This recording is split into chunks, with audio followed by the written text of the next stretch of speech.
Boring travel shows? Then tune into the Unscaled Travel Show presented by Diamondback Land Surveying each Saturday at 2 p.m. on KSHP. I'm Jeremy Long, the Full Metal Traveler, and along with my wife Amy, we'll take you to places you've never heard of and introduce you to destinations you've never seen. If you're ready for adventure out on the open road, check us out on the Unscaled Travel Show presented by Diamondback Land Surveying each Saturday at 2 p.m. on KSHP, or find us online at fullmetaltraveler.com.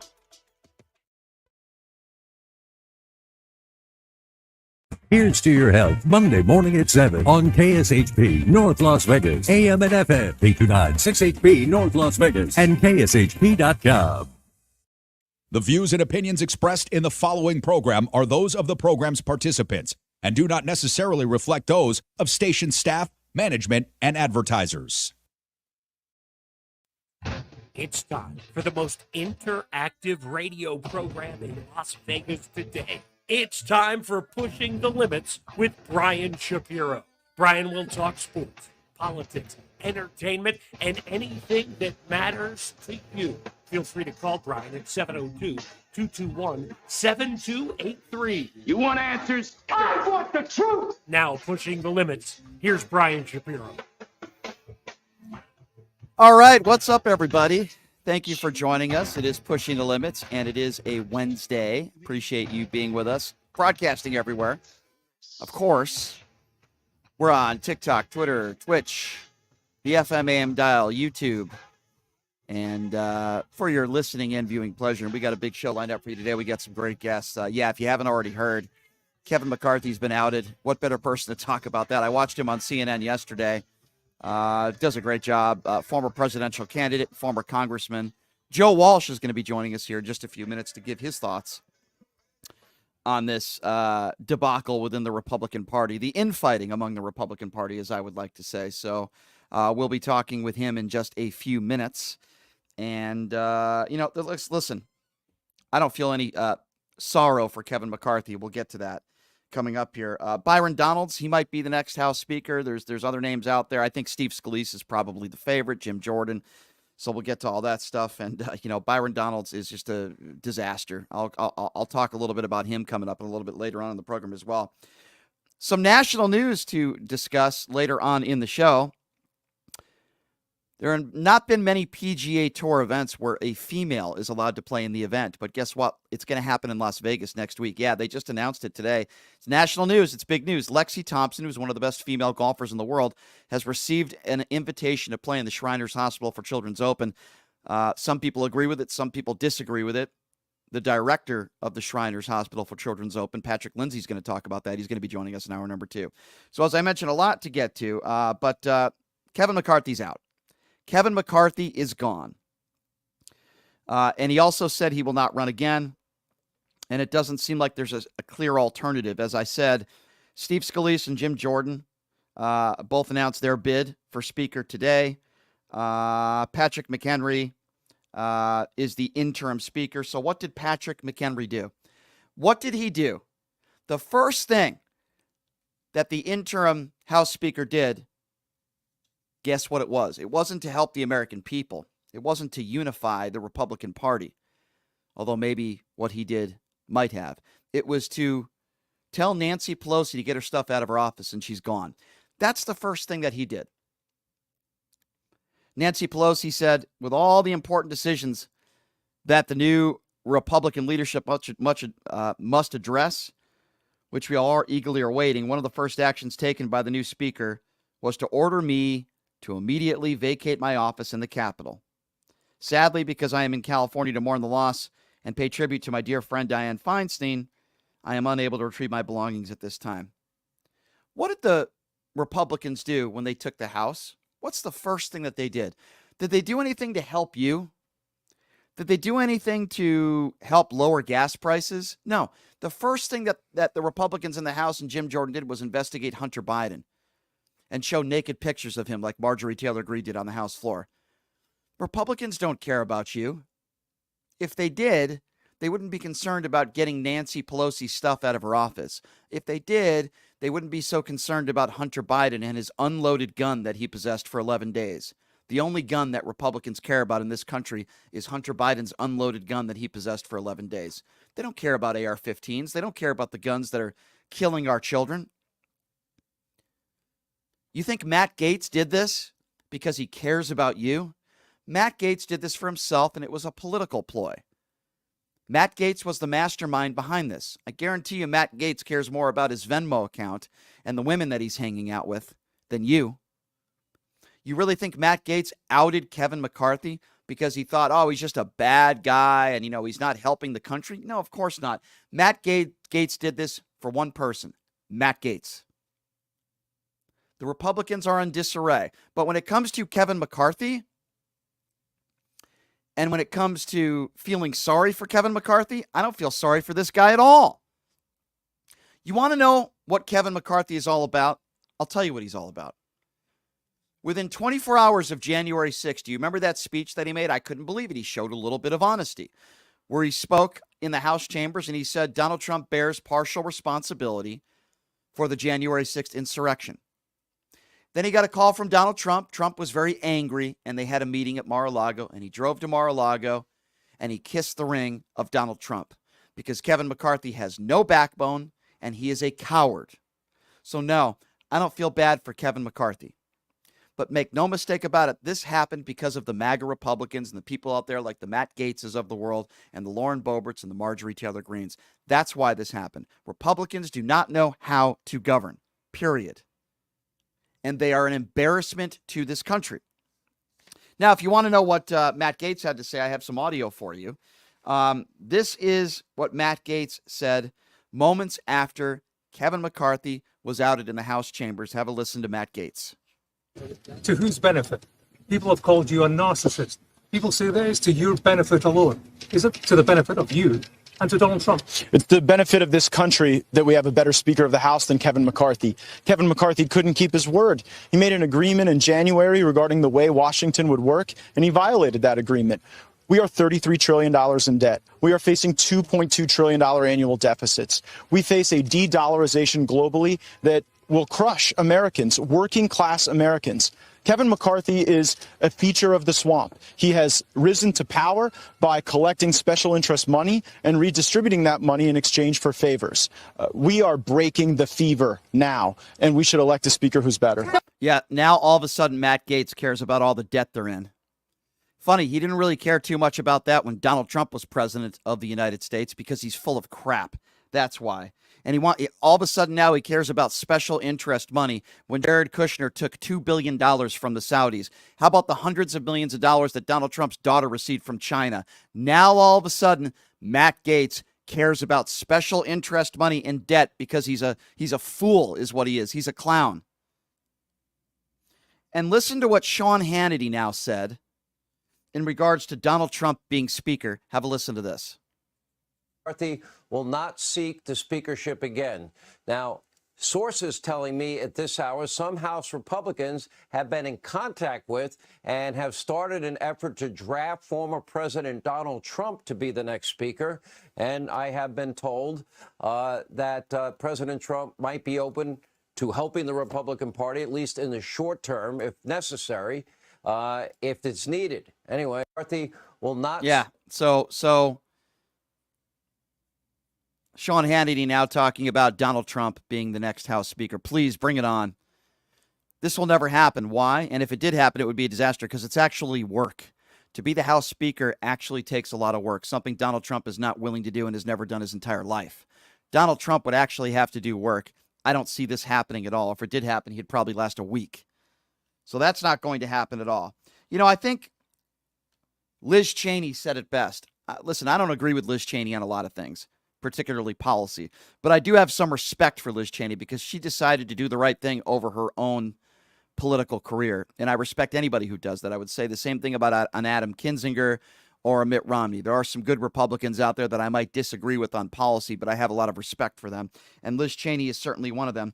Listen to what Liz Cheney said, just in regards, in general terms, she's talking about people elected in office, whether it be a Lauren Boebert or a Donald Trump or the House Speaker and Kevin McCarthy. I think Liz Cheney said it best. Have a listen to this. What we've done in our politics is create a situation where we're electing idiots. And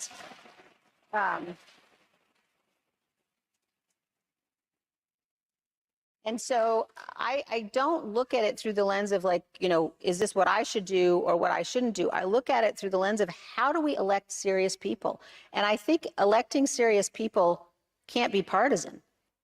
No, it can't. And I agree with everything. We are electing idiots. There's plenty of them out there. Listen, I'm not a big fan of the squad either. I think Ilhan Omar is one of those idiots that Liz Cheney spoke about. But Representative Jayapal, who, again, I don't always agree with her, and I certainly don't agree with her take on Israel. However, she was asked specifically about this outing of Kevin McCarthy, and it is interesting what she said, and I do agree with her. Listen to what Representative Jayapal had to say, again, moments after Kevin McCarthy was outed. He has broken his commitment over and over again. And it's not just the deal with President Biden. It's not just the Ukraine funding, which apparently was also a deal, but then it wasn't a deal on, unless we secure the border. It's also going back to January 6th. And I think for a lot of us, we were here. It is still deeply emotional for us because it is about our country. It's about why we came to Congress. And Kevin McCarthy stood on the House floor and said one thing and then talked to Donald Trump and immediately did something else. He has supported the insurrectionist president that enabled January 6th to happen and tried to obstruct the peaceful transfer of power. So there are a lot of reasons to not trust Kevin McCarthy. You could probably go back before January 6th, but certainly January 6th was a really key example. And the most recent history of how he's governed as Speaker is another example. Yeah, listen, I don't always agree with Representative Jayapal, but she is absolutely right. And now we look at some of the names of the people that are bidding to be the next House Speaker. I think it's getting worse. Steve Scalise and Jim Jordan. Well, a guy that worked with some of these members, that knows them pretty well, is the man we have with us on the line right now. I love his appearances on CNN, including yesterday. He had a busy day yesterday. I'm talking about former presidential candidate and former Congressman Joe Walsh, nice enough to join us right now on the line. Joe, always a pleasure, my friend. How you doing? Right back at you, brother. Good to be with you. Thanks, Joe. Okay, I got to ask you, first reaction, surprise. What was your first reaction when you heard that Kevin McCarthy, no longer the House Speaker, outed out? Not at all a surprise, but I got to be honest, Brian, I didn't know for certain that Gates, and Gates did this, would move to do this because they had such leverage over McCarthy just threatening to remove him. So I thought that they'd keep that over his head for the next year and a half because it was making life miserable for him. Mm-hmm. Do you, when you listen to a guy like a Matt Gaetz speaking afterwards, saying he did this because Kevin McCarthy was a bad speaker and he's taken special interest money, and all of a sudden now Matt Gaetz cares about the debt that they're in. Do you believe anything that he says, and why do you really think Matt Gaetz did this? No, that's all BS. And Brian, there are no winners here. Look, I served with all of them. I know McCarthy well. No tears for Kevin McCarthy. Matt Gaetz did this purely to benefit Matt Gaetz. It's all about him promoting his own brand. He wants to run for governor of Florida. Look, most of the hardline conservatives, most of the entire Republican body voted for McCarthy.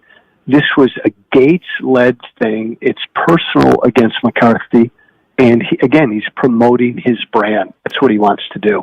So, Joe, you've worked with these guys. You know Jim Jordan very well, Steve Scalise. These are two of the big names. I've heard some other names as well, but these are the two main names that I've heard could be the next House Speaker. What do you make of this? In my personal opinion, I think it's getting worse with these two guys. What do you make of it? Uh-oh, we just lost Joe Walsh. It was just getting good. We'll call him right back. But those are the two names that have come out right now. And listen, there are other names. There are other names out there as well. And I mentioned this name, and I don't know how you guys feel about this, but Byron Donalds. I mean, he's a guy that has a criminal record. That's another name that has come out. I don't want any of these people running. I don't want any of these people becoming the House Speaker. I don't even want any of these people being in office to begin with, right? But it's a sad state of affairs that we're in, that we have people in office acting like children. Joe Walsh just echoed, and we'll get him back on the line. Joe Walsh just echoed exactly what I said. Literally exactly what I said, in that Matt Gaetz did this for one person. He did it for himself. Matt Gaetz wants to be the next governor of Florida. It's clear. He's doing this for his own political benefit. He's not doing this for anybody else. He's not doing it for the benefit of the country. He's not doing it to help you or me. He's not doing it to help Republicans, let alone Americans. He's doing it to help himself.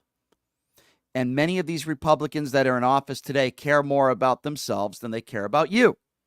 There's absolutely no question about it. And the interim House Speaker, what does this man do? Mr. Bowtie, Mr. Tucker Carlson, what does he do?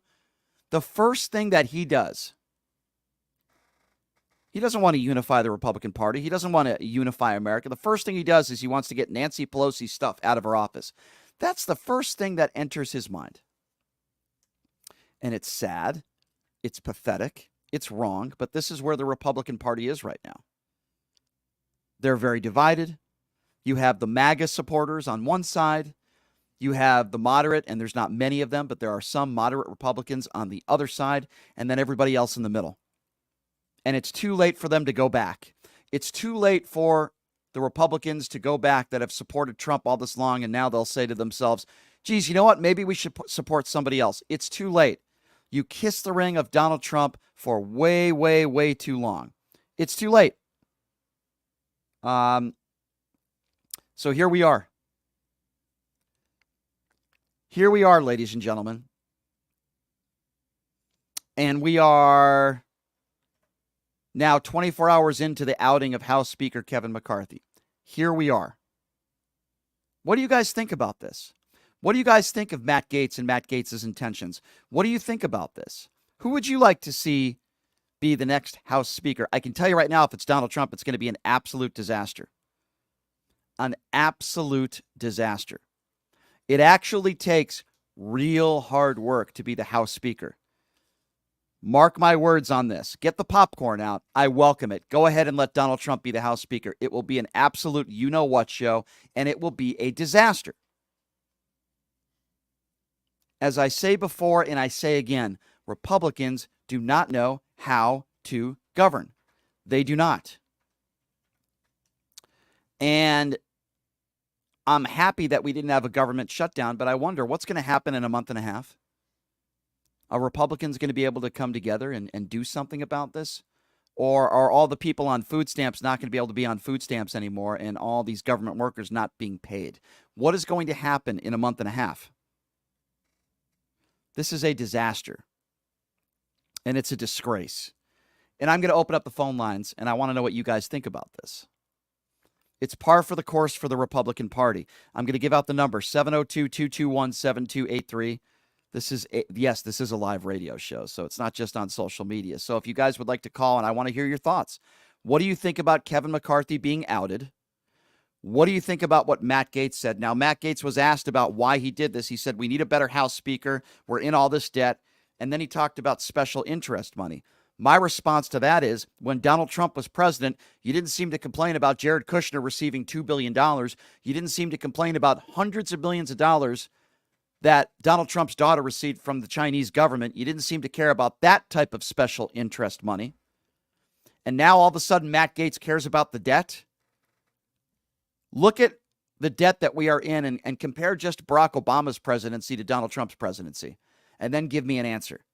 Now all of a sudden we're led to believe that Matt Gaetz and some of these MAGA Republicans care about the debt. Give me an effing break.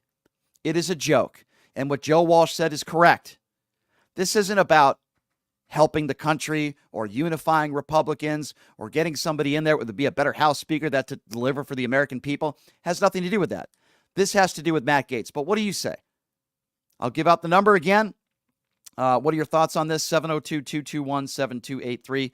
And again, the number, if you want to be a part of the conversation, that number to call is area code 702-221-SAVE, 702-221-7283. But before we do that, we are going to go back to, before we take some calls, we are going to go back to Joe Walsh, who's on a train, and we got him back up there. Joe, can you hear me? Yeah, you know what I'm going to do, Brian? I'm going to get on a plane tonight and just come out and sit in your studio in Vegas tomorrow. That would be awesome. That would be great. I would welcome that. First class. I would pay first class to get you out here. In fact, I'm actually serious. Sometime this fall, I'm going to hop on a plane and I'm going to come do a whole show with you one day. You and I'll have fun. Yeah, I would love that, Joe. That would be great. That'd be a lot of fun. Drinks on me afterwards. So Joe, appreciate that. So Joe, we were talking a little bit about Matt Gaetz, and you echoed exactly what I said, that, Matt Gaetz did this for Matt Gaetz. Moving forward now, is there anybody you would like to see as House Speaker? You're a lifelong Republican, and I know you don't really recognize the party these days, but is there anybody that you would endorse, that you would say that would be a good Republican, that would be a good House Speaker? Uh-oh, did we lose Joe again?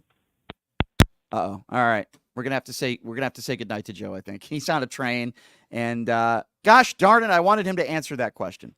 But I will give out the number. 702-221-7283 is the number to call. Again, 702-221-7283. Let's take some phone calls. Joe Walsh is on a train, so we're having problems with him. But let's go to Anthony. I don't think Anthony's on a train. Anthony, thanks for calling in. What's on your mind? Hey, how are you? Doing good, Anthony. Good. So it's just utterly embarrassing what these people are doing to America. But the worst part about it right now is that they're getting away with it. And the worst part about them getting away with it is that they're convincing half of this country that the Democrats are ruining this country, when in reality, it's the Republicans. And the worst part about this, in my opinion, is that no matter what they do, all they have to do is deflect, and their base will eat it up and take it as fact. Yeah. The chaos in the government right now is embarrassing. And there's nothing to combat it, because they always win the narrative, because they push the narrative that it's the Democrats, it's the Democrats, it's the Democrats. And their base doesn't care that nothing that they say is true. No, listen, I don't disagree with you. I'm not sure. Are you, if you don't mind me asking you, are you a Republican? I am not. Okay.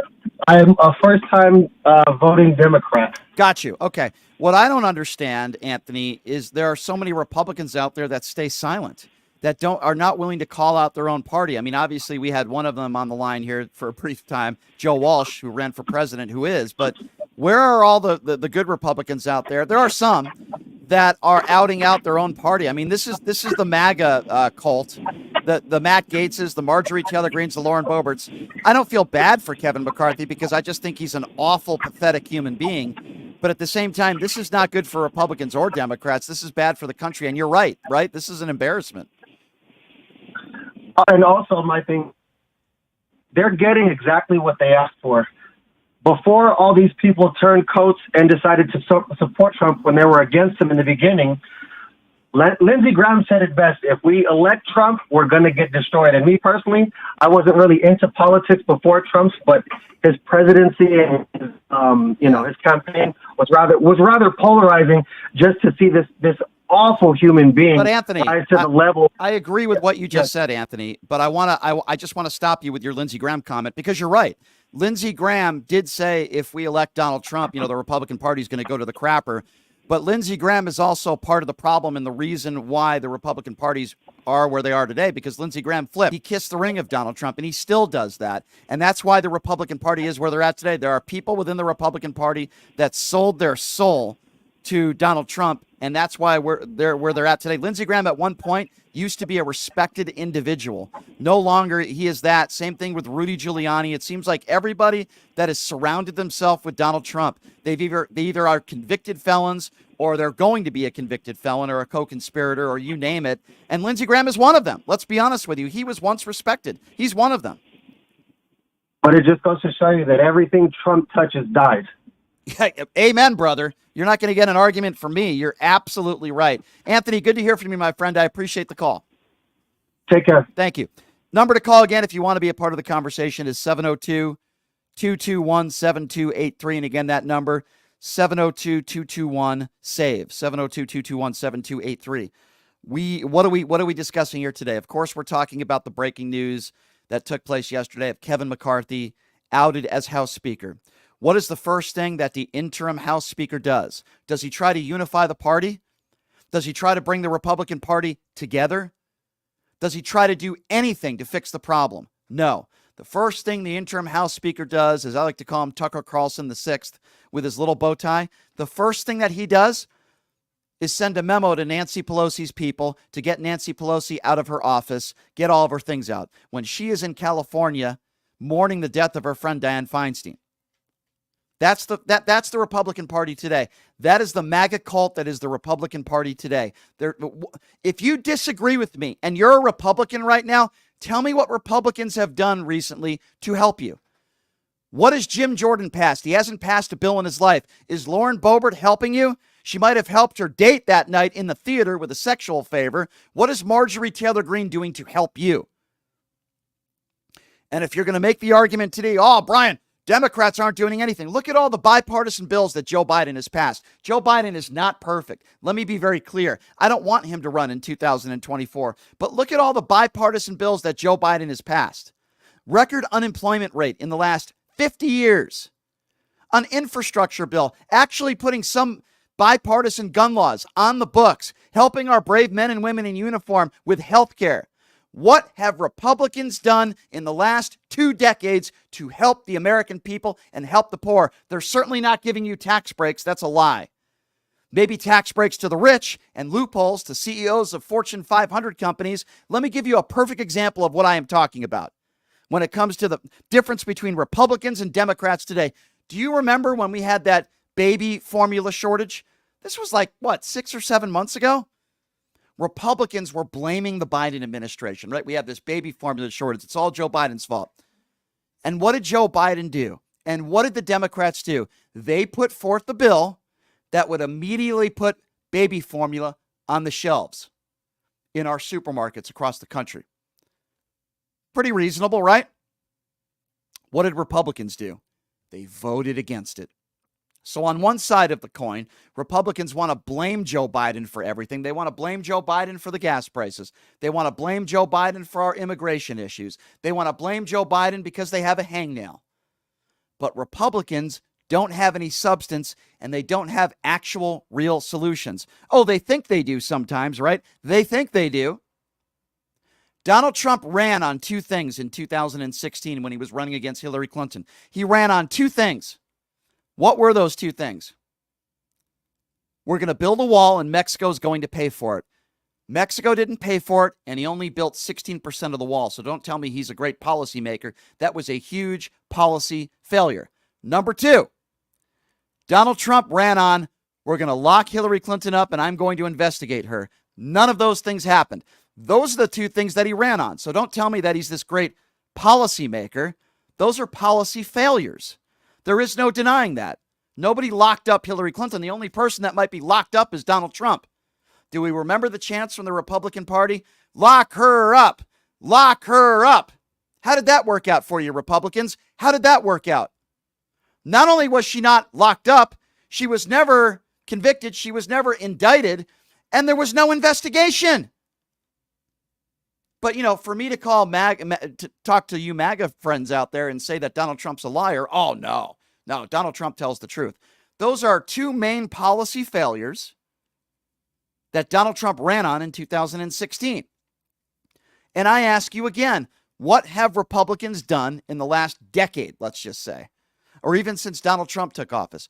What have they done to help you, the American people? I'm sure you could find a few policies that worked. But what are they doing now to help you? What are Republicans doing now to help the American people? Really, I want to know. Maybe Brian's clueless. I can tell you what Democrats are trying to do. It's what Democrats continue to try to do for years, for decades. Give you affordable health care, Obamacare that has saved millions of lives. A lot of people in this country that are very happy with Obamacare. I'm not saying that it's perfect. Obamacare is not perfect. But if you're a Republican and you bitch and moan and complain about Obamacare, where's this replacement plan that we were supposed to get? 2 weeks, we kept hearing from the Trump administration. No replacement plan. Democrats are pushing for maternity leave, raising minimum wage, tax breaks for middle-class Americans. So, you tell me, What are Republicans doing to help you? I don't know. I can't answer that question. Number to call, 702-221-7283. And again, that number, if you want to be a part of the program, 702-221-7283. Let's go to Felipe. He is next on Pushing the Limits. Hello, Felipe. Hey, how you doing, Brian? I'm from New York and Westchester. So in regards to everything that's going on in Congress, it's actually a real shame as a former Republican myself, noticing that they don't really kind of like stand for like the famous law and order, which was always the main theme that they always pushed. Mm-hmm. Just looking at everything that's happening specifically with Trump's case here in New York and all the people that are now in favor of like him being pretty much let go easy or letting him go easy on everything that's been happening to him. But then at the same token, they're going full force on Hunter Biden, which is mind-boggling. So sometimes I start thinking, is it that these people are in a cult? Or because it doesn't make any sense anymore. Like, it's not, as much as I kind of like liked Reagan's presidency, even though I was a child when he was around. But it's not the same party, so I don't know what this party is anymore. It's definitely not about law and order. I couldn't agree with you more. And when I hear people ask me, what does the Republican Party stand for? I could have answered that question 15 years ago, 10 years ago, before Donald Trump. I can't answer it now. I have no idea. You know what the Republican Party stands for today? I think I have a good answer for you, Felipe, and you could tell me whether you agree or not. Here's what they stand for. At least these are their talking points. Election integrity. Donald Trump won the 2020 election. Let's attack Dr. Fauci. Let's attack science. Let's attack the transgender community and people who are gay. Let's attack drag queen reading. I mean, that's really all I hear. And let's attack Joe Biden because he has dementia. That's really all I hear from the Republican Party and the extreme right. I don't hear them talking about any solutions. Oh, yeah, they'll talk about the border and how it's a crisis. But I don't hear any solutions from them other than let's build a wall, which certainly didn't work under Donald Trump. That was a failed policy because Mexico didn't pay for it, and he only built about 16% of the wall. That's all I hear from Republicans, Felipe. But you know what's actually the worst part about this whole situation that's happening in our country, our beloved country, is that Matt Gaetz actually stood before the midterm saying that they're going to push on the three I's, which was inflation, immigration, and the last one was that they wanted to do investigations. Mm-hmm. They forgot about the first two, which was the inflation and the immigration issue. All they've been focusing on, and he even admitted it recently, I think it was this week or last week, that all McCarthy has done is pretty much focus on investigation. They have literally done nothing you're to right. actually improve anybody's lives. Felipe, and the worst you're part right. is, and you know what actually is the part that makes me sick to my stomach, is I can understand if you're a low information voter that, you're not on top of these things because, if you have a job, you have a family, you have a whole bunch of things going on in your life, you probably don't have time to sit down from stress from work after you get back to listen to more problems. You probably want to chill out, watch a football game, a baseball game, Right. and just, distract yourself. That I can understand. Sure. But what I don't understand is that these people keep voting and their lives are not improving. They still have no health care. They still have no benefits that they can count on or a safety net. It's actually being diminished, and they still keep voting for these people.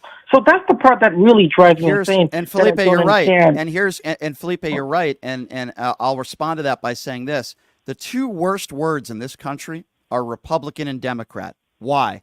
Because so many people make decisions based on what party they're in rather than what is good for the country. I think these days it's probably happening more on the right than the left. But I agree with you, and that's the biggest problem with this country. Felipe, great call. I appreciate you, my friend. Thank you for calling in. No problem. Thank you so much. Thank you. Smart man. Good phone call. 702-221-7283. And again, that number, if you want to be a part of the conversation, 702-221-7283. Okay, so here's what we're going to do. We're talking about Kevin McCarthy being outed as speaker. Unfortunately, we had a bad line with Joe Walsh. He's on a train, but he did give me the promise he's coming here in studio, so that'll be fun. I love a little bit of Joe Walsh. We're talking about Kevin McCarthy. Why was Kevin McCarthy outed? Do you believe Matt Gaetz when he said this is about the debt and it's about, receiving special interest money. Do you believe Matt Gaetz, or are you on my side and think he's just a liar? What do you think of this? And then when we come back, another name that is in the news that could be the next House Speaker, I think it'll be Steve Scalise. Byron Donalds, the drug dealer. That's right, I said it. Byron Donalds, the drug dealer who has a police record, a criminal record.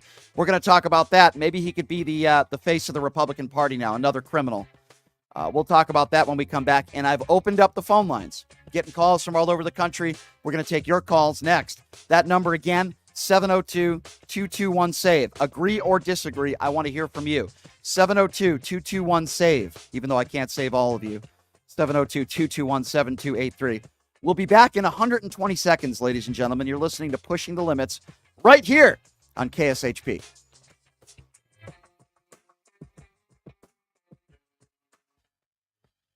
Hey, everybody. Are you struggling to find a pizza place that reminds you of Brooklyn? That true blue New York style pie? Well, worry no more. Stallone's Italian Eatery Pizza is a knockout. We're located at 467 East Silverado Ranch Boulevard, just off of Greenview Road, half a mile east of South Point Casino, just minutes from the Las Vegas Strip. Come by and grab a slice of pie. Plus, check out our Brooklyn-inspired Italian cuisine.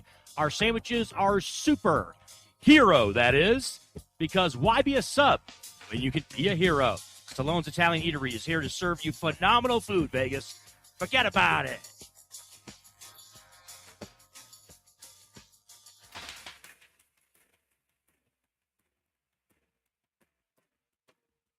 Everybody, Brian Shapiro from Pushing the Limits here. I want to tell you guys about my good friends at the Postal Annex. They have a notary signing agent on site daily, no appointment needed, and they offer a full scale of printing services from shipping labels to documents, business cards, banners, photos, and business signage. They're your passport service headquarters. They offer passport photos, and they can renew your adult passports. If you're traveling in a hurry, they can get those passports to you within 7 days or less. Mailbox rentals with a physical street address, and they also receive your packages from Amazon, UPS, FedEx, USPS, and more. Here's the best part. If you're a Pushing the Limits listener, they have an introductory rate of only $39 for a 3-month service. You can't beat it. Give them a call, 702-873-8005. Check them out at 6130 West Flamingo Road. It's the Postal Annex. Tell them I sent you. Buying or selling a home is a huge life event that requires guidance from an expert in the industry and community. My name is Blake Wynn. You may recognize my name as my grandfather was the best governor the state of Nevada has ever had. Growing up in Las Vegas, I've come to know this community intricately. Now, I am raising a family here as well, so I understand all the issues impacting our home and quality of life. As the top realtor for the #1 real estate team at Keller Williams, you can have confidence in my experience, knowledge, and track record. When it comes to buying, selling, or investing in real estate, choose a name you can trust, someone who understands the community you call home. Call Blake Wynn today and experience the difference of a trusted expert. 702-540-3311. Hey everybody, it's Brian Shapiro from Pushing the Limits. I want to tell you guys about Sahara West Urgent Care and Wellness. They're conveniently located on the southwest corner of Sahara and Jones. They're open Monday through Friday, 9 a.m. to 9 p.m. and Saturday, 9 a.m. to 5 p.m. At Sahara West Urgent Care, they'll take care of all your healthcare needs. They offer routine services such as physicals, STD testing, car accident treatment, and work injuries. You name it, they do it. They have on-site x-ray, EKG, ultrasound, and labs. They treat chronic conditions such as asthma, blood pressure, diabetes, and more. They also offer general wellness exams, treatments such as testosterone enhancement, and cancer screening. They're located on Sahara, 6125 West Sahara Avenue. Their number is 702-248-0554. And the best part, they accept most major insurances and affordable cash pay prices, office visits starting at just $95. And I'm also a client, so please give them a call, 702-248-0554. As a 3-time international award-winning restaurant, Joe's New York Pizza uses only the freshest and best available ingredients. From giant slices of hand-tossed pie to calzones, strombolis, fingers, and wings, Joe's serves all your favorites. Stop in for a slice at one of their 2 Las Vegas locations at Paradise and Harmon or South Las Vegas Boulevard, or you can check out their menu at joesnewyorkpizzalv.com.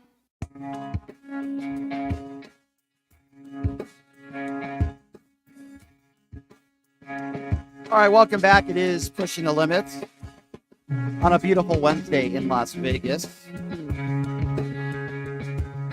House Speaker Kevin McCarthy, no more. He's waking up this morning without a job. So if you're not feeling well and you need some proper health care, we were just talking about health care, check out my friends at Sahara West Urgent Primary Care located at 6125 West Sahara Avenue. No appointment needed, but you can give them a call if you'd like, 702-248-0554. You could also visit them online at SaharaWestUrgentCare.com. I can tell you I wasn't feeling good a few weeks ago, and they took care of me. So check them out, Sahara West Urgent and Primary Care, and tell them that I sent you. What are we talking about? Well, of course, we're talking about the outing of Kevin McCarthy, no longer the House Speaker. The interim House Speaker, what is the first thing that he does? Tucker the Fifth, I like to call him. Mr. Bowtie Man. Ridiculous. What was the first thing that the interim House Speaker did? He didn't do anything for you or me. He didn't try to rally the Republicans and bring them together. He didn't try to unify anybody. The first thing that the interim House Speaker did, the first thing on their mind, on his mind, was to let Nancy Pelosi's people know that she had to vacate her office and get rid of all her things while she is mourning the death of her friend Dianne Feinstein. What does that say about this man and MAGA Republicans? And it reminds me of when Republicans took over the House. What was the first thing that they did? Did they come up with a bill that could help the American people? Maybe help you with the gas prices, maybe help you at the pump, help you with inflation. What was the first thing that Jim Jordan proposed, and what was the first thing that he did? Opening up an investigation into Hunter and Joe Biden. Does that help the American people? Hunter Biden being a private citizen, and the Republicans' own star witnesses, all three of them basically said that, they didn't see any evidence to support the fact that Joe Biden did anything wrong or deserved to be impeached. It is blown up in their faces like it always does. And this happened years ago. Do we remember Benghazi? Horrible tragedy. I think we all could agree on that. 4 innocent Americans dying. And I wish that incident didn't happen. Horrible situation. All the Republicans and just about everybody on the right back then blamed Hillary Clinton for what took place. So what happened? Hillary Clinton testified under oath, something that Donald Trump refuses to do. There were 8, let me repeat that, 8 Republican-led investigations into Hillary Clinton. What happened in those investigations? Republicans found nothing, but Kevin McCarthy said on the record himself they did that because they felt like it would affect the 2016 election. And maybe they're right. Maybe it did, even though Hillary Clinton wasn't indicted on anything. There was no crime that was committed. Republicans found no evidence that Hillary Clinton committed any crimes. But yet there were 8 led investigations led by Republicans. And for the people out there that say, why do you keep bringing up Donald Trump? Why do you keep bringing up Donald Trump? Because last I checked, Donald Trump is the front runner for the Republican Party. That's why. Donald Trump is the overwhelming favorite to be running against Joe Biden in the 2024 elections. Who's going to beat Donald Trump? Ron DeSantis? Nikki Haley? Vivek Ramaswamy? Chris Christie? This is a competition for second. Nobody is going to beat Donald Trump. So for you people out there that say, why do you keep bringing up Donald Trump? He's a former president. He is the face of the Republican Party, whether you want to hear that or not. This is the man who is the face of the Republican Party. Someone who is facing 4 indictments, who is a liable rapist. Yes, proven in a court of law, he is a liable rapist and has 26 women that have accused him of sexual assault or rape. He is facing 91 felony counts, and this is the leader and the face of the Republican Party. How do you Republicans feel about that? How do you feel about that? And somebody asked on social media, where's Melania? That's a very good question. Because the new information that just came out is Melania renegotiated her prenup with Donald Trump. I think it's just a matter of time before they split up. When was the last time Melania was even seen in public with Donald Trump, let alone holding his hand? But listen, I predicted that. It's an easy prediction. Donald Trump has never been faithful to anybody in his entire life. He hasn't been loyal or faithful to anybody. And when people out there make statements like Vivek Ramaswamy, Donald Trump is the best president ever, I'd love you to call into the show and tell me why you feel that way. Why is Donald Trump the best president ever? Do you enjoy insurrections? Do you like that? Do you like it when our president decides to write love letters to evil, murderous dictators? Is that a good thing? Oh, well, I liked some of his policies. Sorry, that doesn't fly anymore. Liking some of Donald Trump's policies doesn't fly anymore. And I am not a big Joe Biden fan, and I don't want Joe Biden to run. He wasn't my first, second, third, fourth, or fifth pick. But right now, I will vote for Joe Biden over Donald Trump any day of the week. Why? Because Donald Trump is a threat to our democracy, and he is a wannabe dictator. That is why. And if you don't see that, then you are blind and you are being complicit. And if you disagree with me or agree, you're welcome to call in. Again, that number is 702-221-7283. And that number, if you want to be a part of the conversation, 702-221-7283. Another guy's name that is in the news is Byron Donalds. So Byron Donalds, in this sham of an impeachment hearing inquiry, as I like to call it, provided text messages that have turned out to be false text messages. And Byron Donalds, say what you want about AOC, Byron Donalds was embarrassed in the House chambers over the course of the last few days. And AOC is the reason why. Byron Donalds shared some text messages that have proven to be debunked. They are fake. And Byron Donalds isn't smart enough to know that. Byron Donalds, by the way, is a drug dealer. I'll get to that. But here is Ocasio-Cortez embarrassing Byron Donalds in the House chambers. Have a listen to this. Byron Donalds embarrassing Ocasio-Cortez in the House chambers in real time. And we have the audio to prove it. Here it is. I want to emphasize why that's important. Earlier today, one of our colleagues, a gentleman from Florida, presented up on this screen something that appeared to be a screenshot of a text message containing or insinuating an explosive allegation. That screenshot of what appeared to be a text message was a fabricated image. It was a fabricated image. I don't know where it came from. I don't know if it was the staff of the committee, but it was not the actual direct screenshot from that phone. And in fact, I would like to submit to the committee the actual full context from the Ziegler affidavit number 1, exhibit 402, of the full text of that exchange. Do I have permission from the chair? Importantly, what was brought out from that fabricated image excluded critical context that changed the underlying meaning and allegation that was presented up on that screen by this committee and by members of this committee. Now, they are well within their right to do that because they are covered by the speech and debate clause.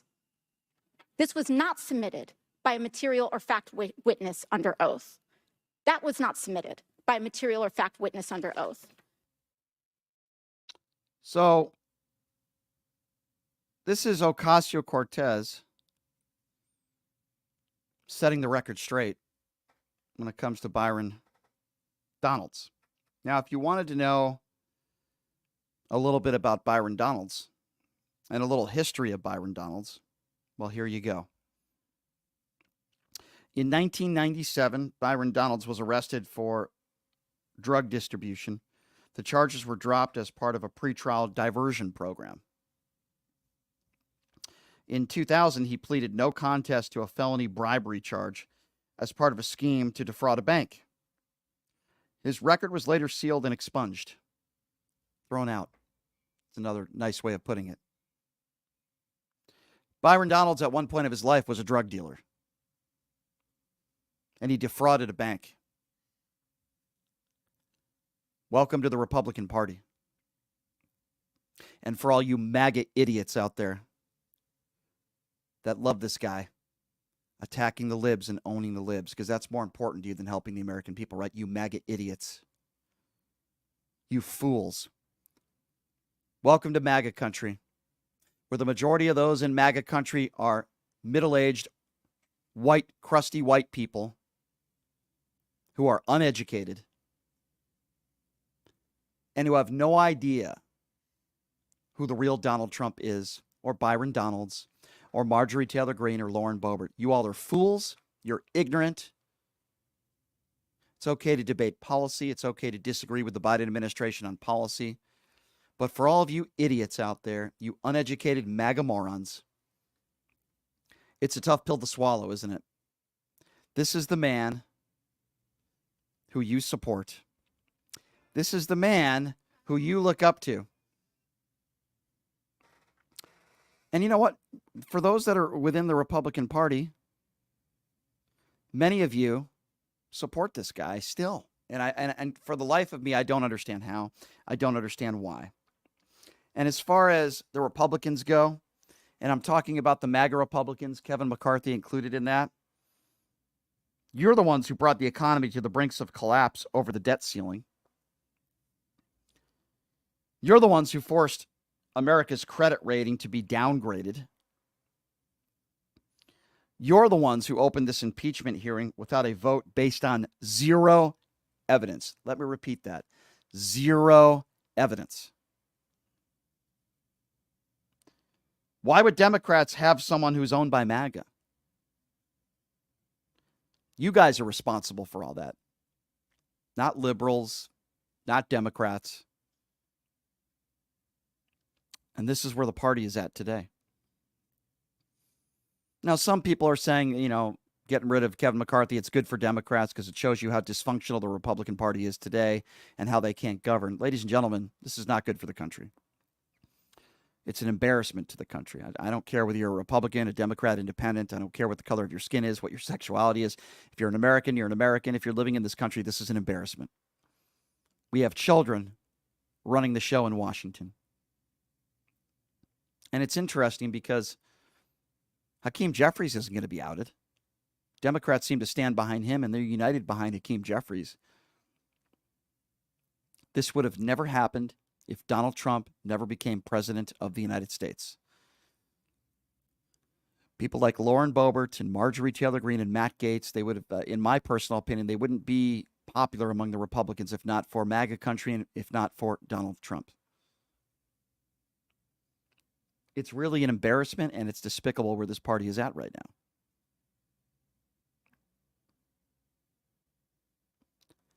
And I don't know what the solutions are other than to say this, and we had a caller yesterday who asked me about this, how is this ever going to end? Donald Trump's off the face of the earth. I'm sorry. That's really the only answer to me. As long as Donald Trump is still alive, whether he's in office or not, we are always going to have the base of the Republican Party that's going to be MAGA country. Bigots. I was asked on this show by a Republican, what does MAGA mean to you? MAGA is a word brought into the equation by Donald Trump. So when you ask me what MAGA is, it's what Donald Trump stands for, who Donald Trump is. The MAGA movement, what does it mean? Well, to me, the MAGA movement stands for conspiracy theorists, misinformation, bigotry, hatred, attacks on women, attacks on the gay community, defending the Confederate flag, good people on both sides, defending hate groups like the Proud Boys, the Oath Keepers, taking every opportunity to lie about the 2020 election that goes under the conspiracy theorist statement that I made earlier. This is what MAGA stands for. It doesn't stand for Make America Great Again. And it represents the worst in some of us in this country. The worst. Or as Hillary Clinton called it, deplorables. At this time, if you still put all of your support behind a guy like a Donald Trump, you are what I would consider a deplorable. And you can't use the excuse anymore of I like some of Donald Trump's policies, because that doesn't fly with me anymore. And it doesn't fly with most of us in this country. That ship has sailed. I get it. Some of you hate Joe Biden. I get it. Some of you hate his administration. You hate Joe Biden. Tell me why you hate him. What policies under the Biden administration do you disagree with or do you hate? And what is your solution? Because when you complain about something, but you don't have a solution for it, shut up. It's the entire Republican Party today. They want to complain about gas prices and health care, and they'll complain about anything. And they'll blame anything and everything on Joe Biden. What is your solution to the problem? They're not complaining about all the gun violence in this country. The only gun they care about is Hunter Biden's gun. The only gun that Republicans care about today, Hunter Biden's gun. And they're obsessed with his penis. I don't know why. Attack the LGBT community, be against gay marriage, treat people differently if they're not like you, not being able to separate church from state, religious nut jobs, Bible thumpers, and bigots. It's the extremists within the Republican Party today. Oh, do you disagree with me? Yeah.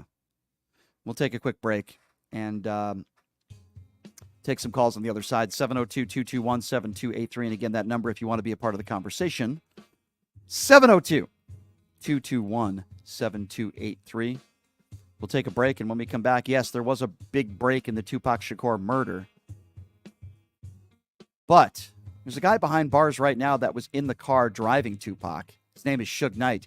What does he have to say about all this? Well, we have the audio. He was interviewed behind bars. We'll share it with you when we come back. You're listening to Pushing the Limits right here on KSHP.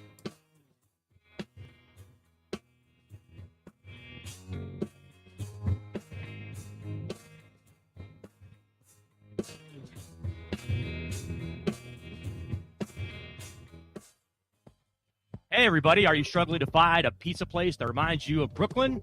That true blue New York style pie? Well, worry no more. Stallone's Italian Eatery Pizza is a knockout. We're located at 467 East Silverado Ranch Boulevard, just off of Premium Road, half a mile east of South Point Casino, just minutes from the Las Vegas Strip. Come by and grab a slice of pie. Plus, check out our Brooklyn-inspired Italian cuisine. Our sandwiches are super. Hero, that is. Because why be a sub when you can be a hero? Stallone's Italian Eatery is here to serve you phenomenal food, Vegas. Forget about it.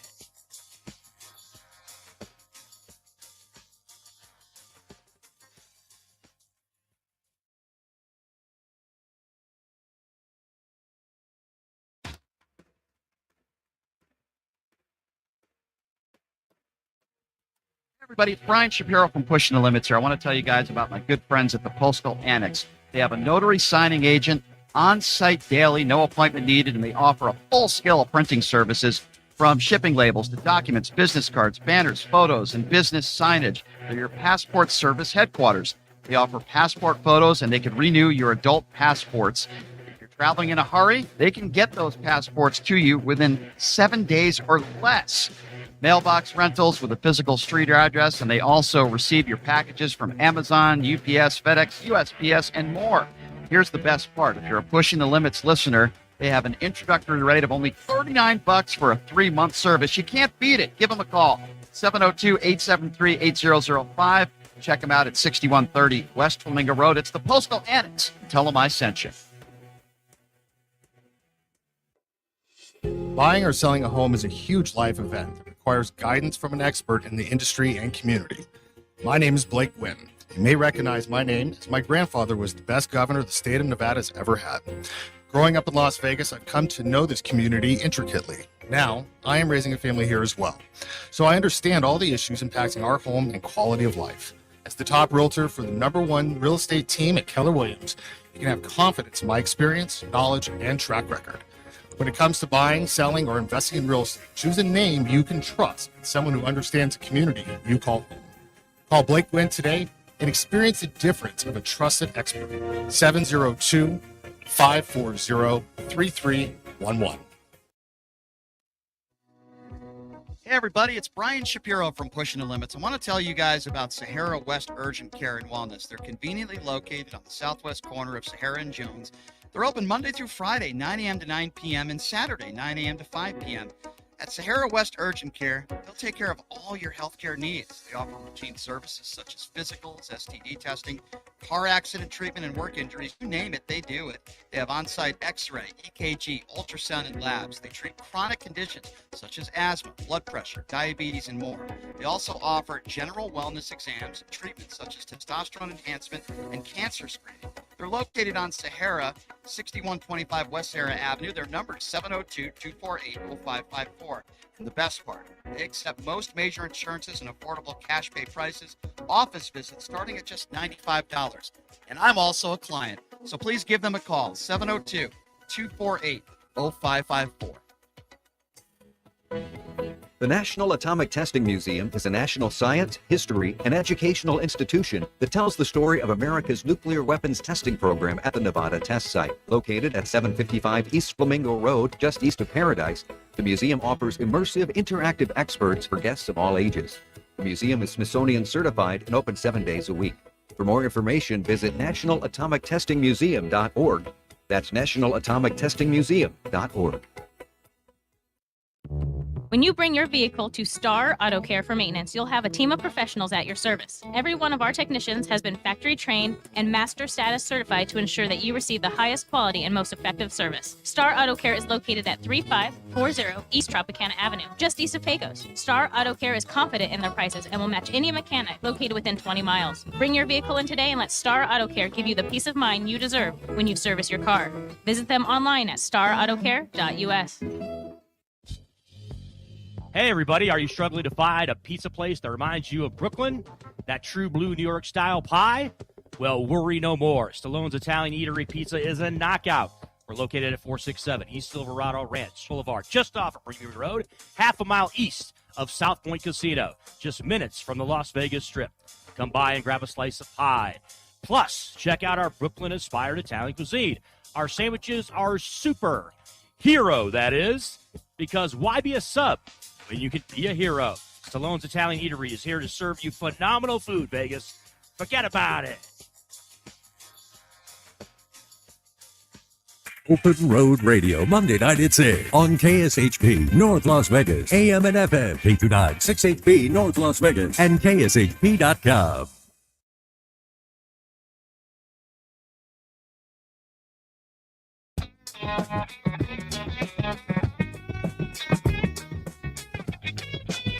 All right, welcome back. It is Pushing the Limits on a Wednesday. Thank you so much for joining us. We got the big man, the 7-footer. Yeah. Paul McCaskey is going to be joining us in studio tomorrow.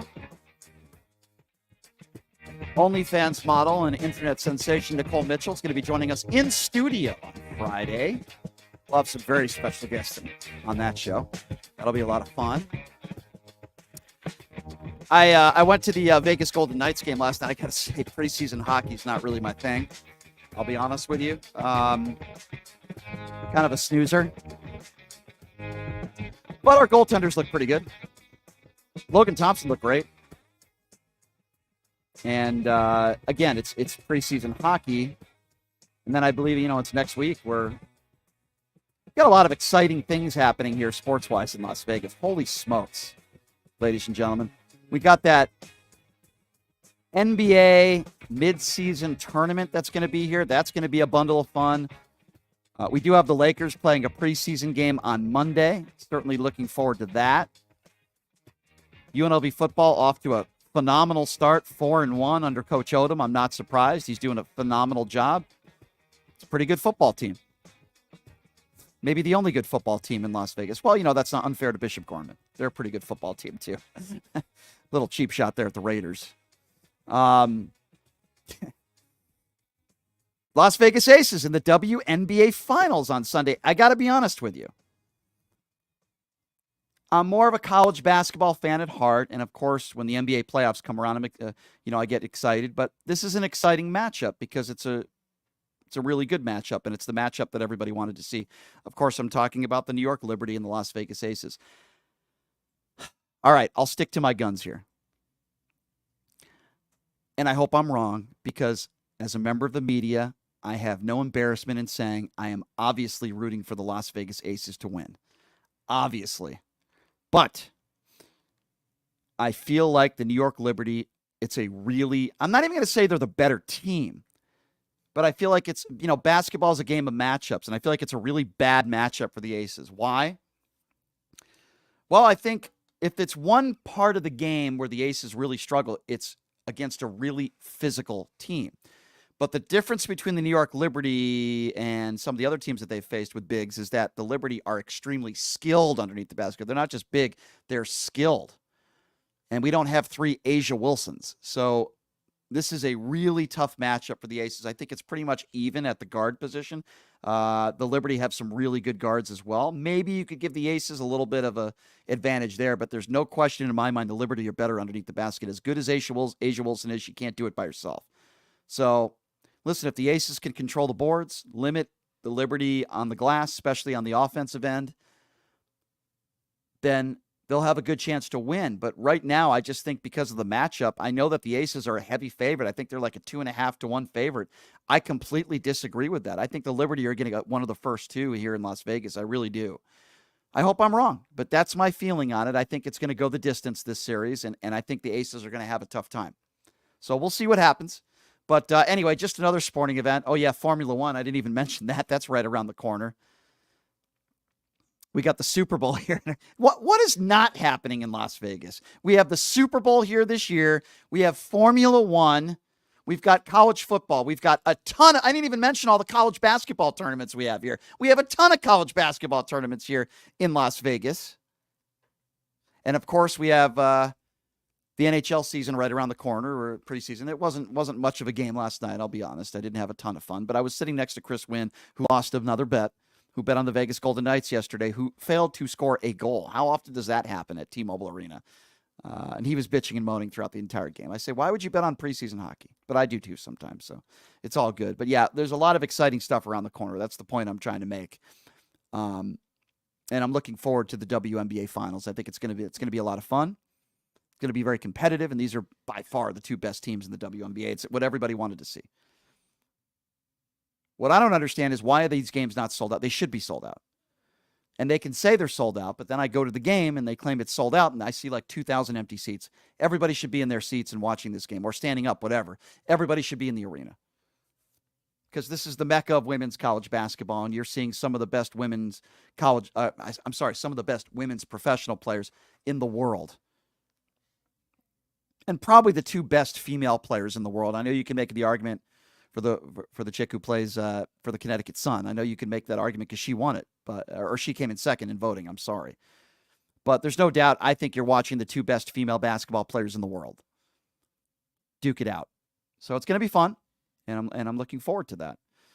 As far as the Raiders go, mentioning that real quickly here, I know that there are some people in the Raiders organization that don't like sometimes what I say about the Raiders. I don't care. I mean, I dealt with that with UNLV. I don't care. People think I make it personal. Sometimes I do. If I don't like somebody personally, I do. I didn't like Marcus Arroyo. I think he's a jerk. Didn't like Marvin Menzies. I think he's a jerk. And then there's coaches that maybe didn't get the job done that I said, yeah, they should probably let so-and-so go, but I think they're wonderful people. I mean, Dave Rice is a wonderful person, great family. Didn't get it done here. He came in studio here a few months ago. Sometimes people in this town don't like that. I mean, they don't like honesty. I'm not on the flagship station for UNLV. My job is to cover a team. I'm happy to promote a game when a coach is nice enough to come on. We had Kevin Kruger that came on yesterday. Great guy. We had Odom on the show before. Listen, the athletic director just came on. If somebody like that comes on the show, then it's my duty to interview them, and then I'm happy to promote a game because they're taking the time to come on. But it's not my job to promote. It's my job to cover a team.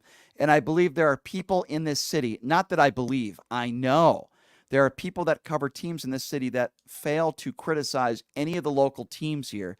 And the reason why they fail to do so is because maybe they have some sort of financial relationship with an entity, with a group, with a team.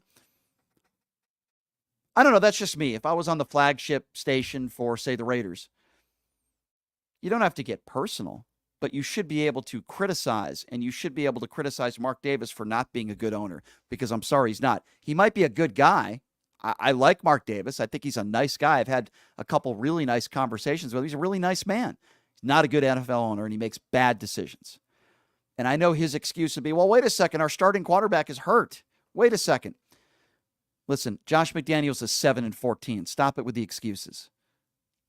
The Raiders are not a good football team, and they're never going to be a good football team so long as Josh McDaniels is in town. That's just the bottom line.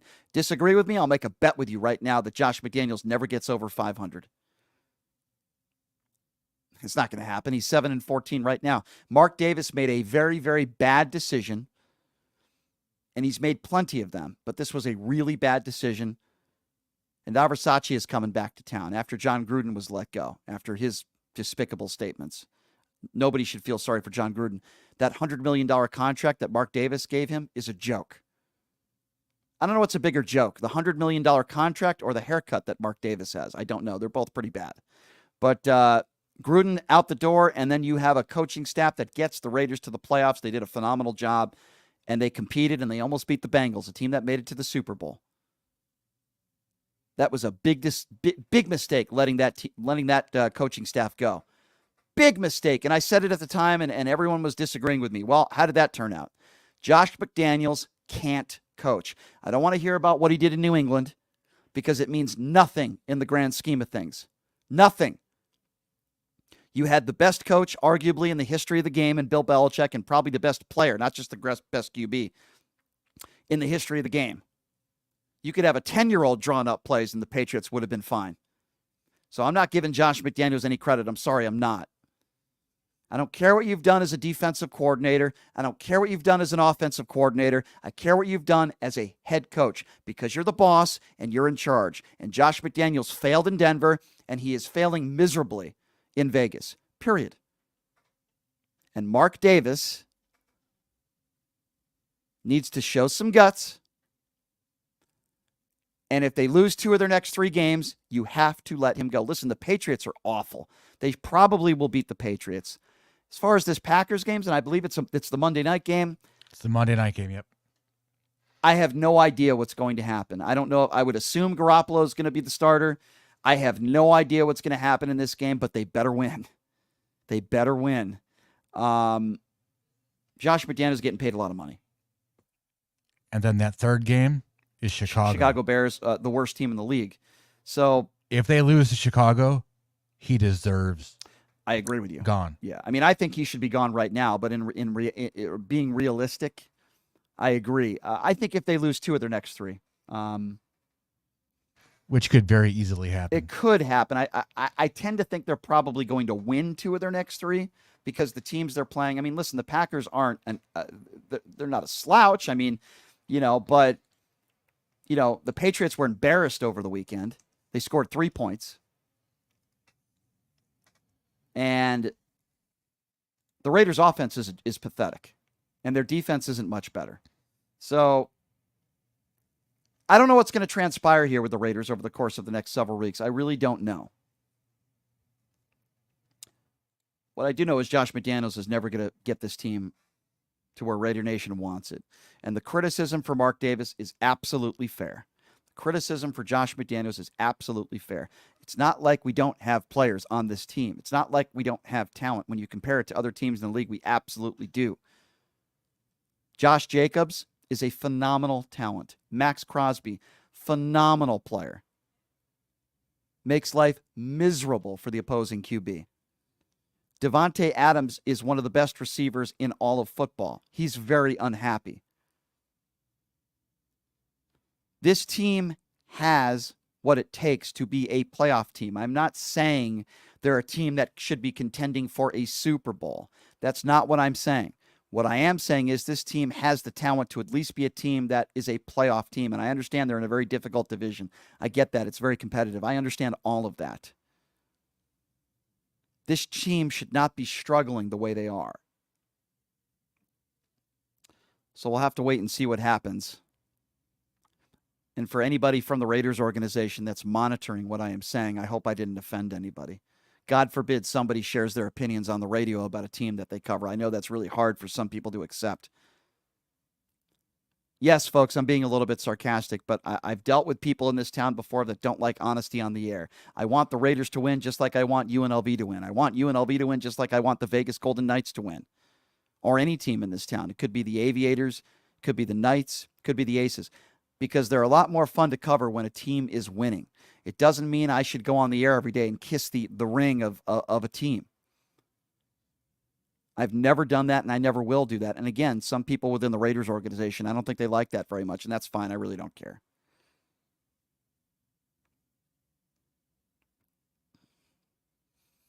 And, for those of you joining us, I've heard a few people that have asked me that are new listeners to the show, and they say, hey, what's this show all about? What is Pushing the Limits all about? What is it that you do, Brian, and what is the show all about? Well, for 20 years of my radio career, I worked for conservative radio stations for the most part. I was censored in what I could or couldn't say. I don't consider myself a lefty. I don't consider myself a righty. I consider myself an independent that's fair and honest, and I try to criticize both sides, something that almost nobody seems to do in this country in the media. I have Republicans on this show. I have Democrats on this show. I have entertainers on this show. I remember I did a show where I had Dr. Jill Biden, the First Lady, on the show. And then the next segment, I had Jenna Jameson.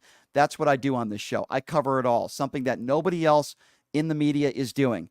I cover sports, local, national. I cover politics, news, national, local, and entertainment, something that nobody else in this industry is willing to do. If you do a political show, chances are you're probably not talking sports or you don't know what you're talking about. If you're doing a sports talk show, chances are your bosses don't want you talking politics.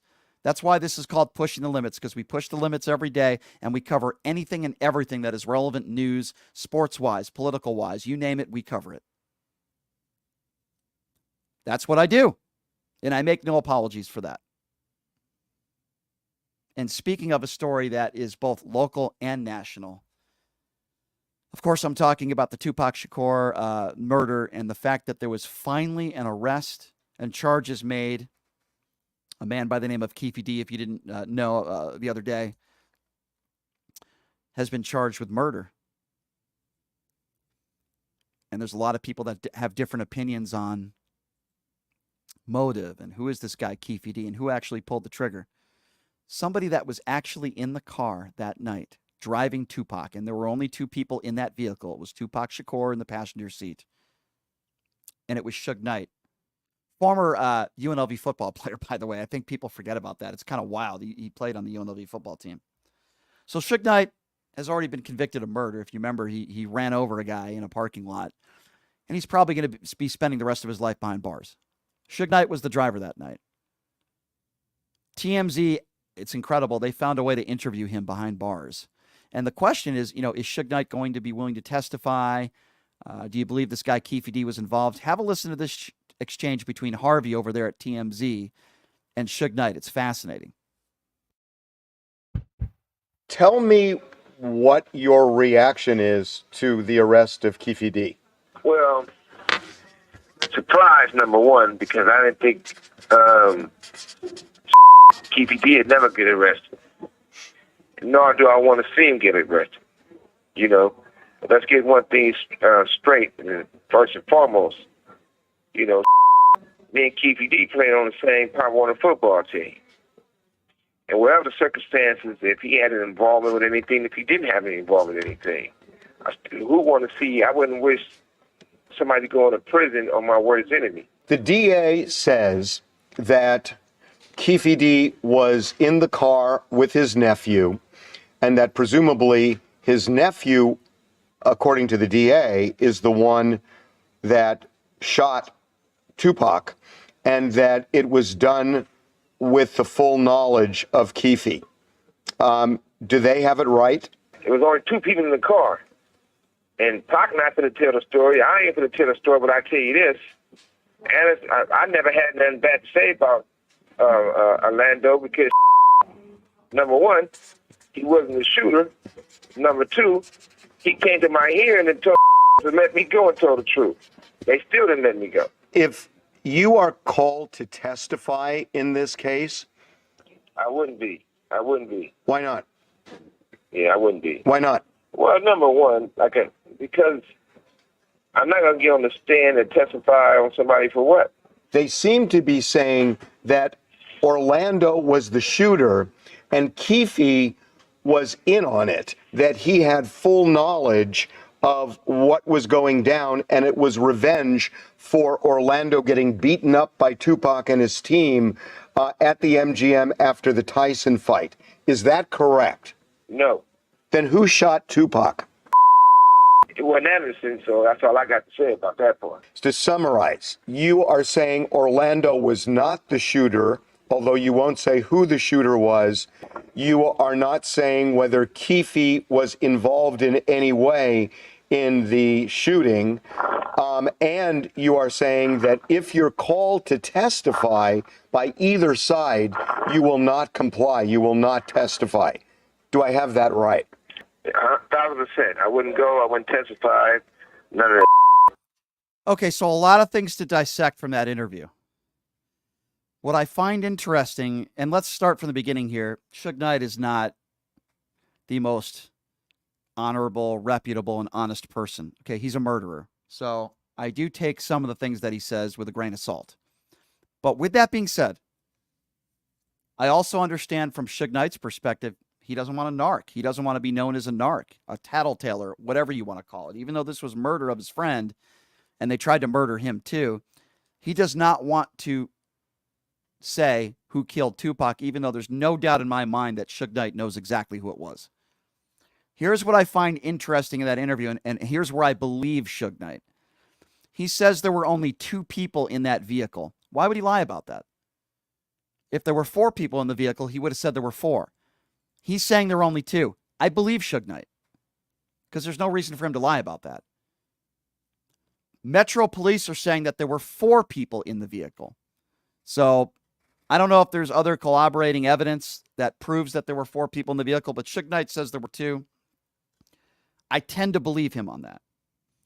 It is also interesting to me that Suge Knight refuses to say whether Keefe D was involved or not, which leads me to believe that Keefe D was in that car, and Suge Knight just doesn't want to say it. The fact that Suge Knight won't exonerate Keefe D leads me to believe that maybe even Keefe D pulled the trigger.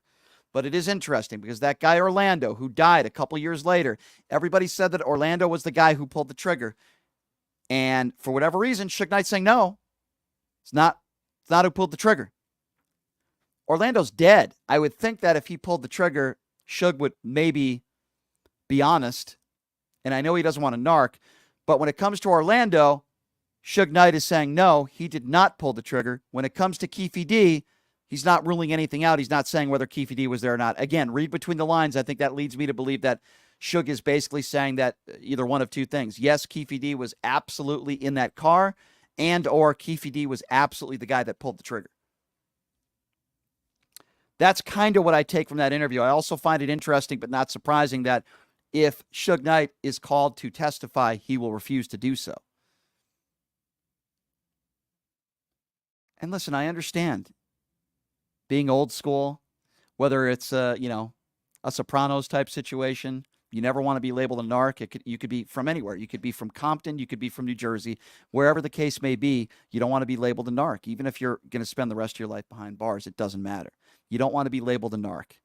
At the same time, I can't just fathom the fact that, you're already behind bars for the rest of your life. Don't you want the people responsible that murdered your friend Tupac? Don't you want the person or persons responsible who tried to kill you? That part I will never really understand, because it's not like he can handle it himself. He's behind bars, so you can't make that excuse. But he said it himself. If Suge Knight is called to testify, he will refuse, and he doesn't have to.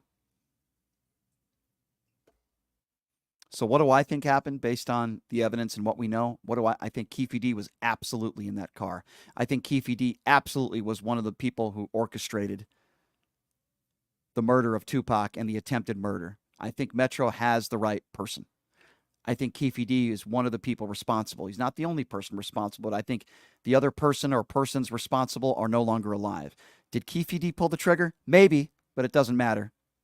Because if the evidence shows, which I believe it will, that he was in the car and he was one of the masterminds behind it, then he should be in jail for the rest of his life. Boy, I'll tell you what I'd like to see. I'd like to see Suge Knight and Keefe D in the same room together. I'd love to see that happen. Well, here's what we do know. We know that one of the most influential hip-hop artists of all time was murdered. He's been dead for quite some time now. It's a terrible tragedy. I'm sure he'd still be making music and making movies. Extremely talented guy. Gone too soon. And from my understanding, the argument started at MGM Grand, and there's video of it, and the argument started over what clothing somebody was wearing. I mean, it's absurd. In this day and age, you could never get away with that. There's too many cameras everywhere. There's too much going on. There would have been body camera of Tupac. I mean, everything, in this day and age in 2023, we would have had video of everything, and people would have been brought to justice. But back then, things were very different. We didn't have body cameras. There weren't as many cameras on the streets. DNA evidence and all that stuff has changed over the years. I know that they did. If memory serves me right, the car where Tupac was shot in, it's been restored a little bit. I think they should have kept it as is, but I think they sold it for like $2.5 million or something. Yeah, in a museum. It was sitting in a museum, and then they sold it for $2.5 million. And they kept some of the gunshot markings on the car, but the seats and everything have all been restored. I think they should have kept it as is. All right, here's what we're going to do, ladies and gentlemen. We're going to take a quick break. Before I do that, I want to mention, of course, my friend over at Keller Williams, Blake Gwynn. Great charity poker tournament that he held last week. Raised thousands and thousands of dollars for the Ronald McDonald Fund. Blake's a great guy. You might recognize that name. His grandfather is the former governor, the late, great Kenny Gwynn.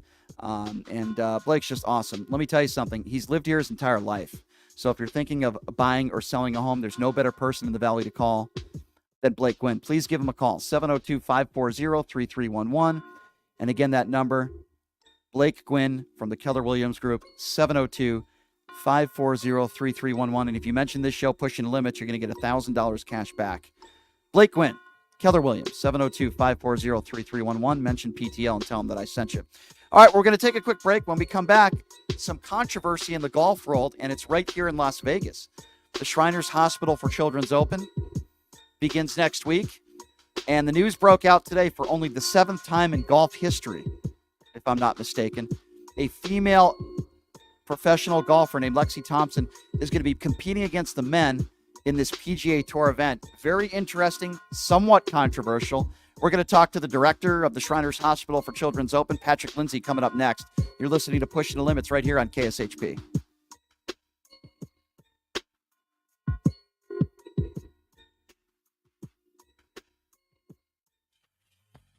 Hey, everybody, are you struggling to find a pizza place that reminds you of Brooklyn? That true blue New York style pie? Well, worry no more. Stallone's Italian Eatery Pizza is a knockout. We're located at 467 East Silverado Ranch Boulevard, just off of Premium Road, half a mile east of South Point Casino, just minutes from the Las Vegas Strip. Come by and grab a slice of pie. Plus, check out our Brooklyn-inspired Italian cuisine. Our sandwiches are super. Hero, that is. Because why be a sub when you can be a hero? Stallone's Italian Eatery is here to serve you phenomenal food, Vegas. Forget about it.